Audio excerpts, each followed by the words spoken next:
Hey, when you had to coach a team that's lost its confidence like the BYU football team has, what kind of things did you do as a coach to help bring it back? Obviously I'm dealing with 15 or 16 guys and they're dealing with, 80 or 90. But I think the first thing that would come to my mind would be kind of the connections and relationships with young people. And I mean, for me, if I had a kid, if Travis Hansen was struggling, it may be me and Travis Hansen on the court after practice by ourselves.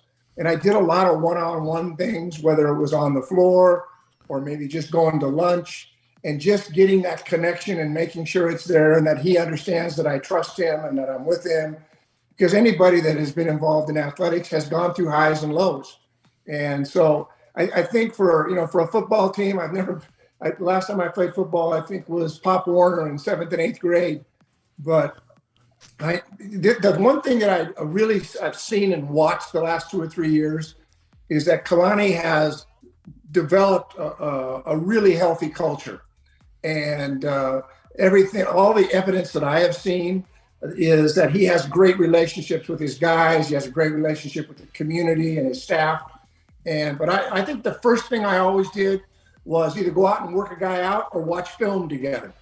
I'm telling you right now that when you, as a head coach, go and it's just you and that individual, and I don't know whether it's a quarterback or a wide receiver group, a small group, when you can have that one-on-one or one-on 2 or 3 guys and sit there and just talk honestly and kind of navigate the difficulty that maybe they're going through at a particular time, it strengthens guys' confidence to know that the head coach would sit down. And I found that when I really had guys, especially guys that had performed in the past, much like this group has done, I just found like we had a lot of success there. And it kind of got them comfortable, put them in a position where they got their confidence back, and they knew that I had their back and that I trusted them.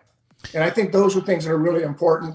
And I mean, I've watched this football program, and I know they have all those cultural things working. They have amazing relationships. And maybe you can't just meet with a few guys.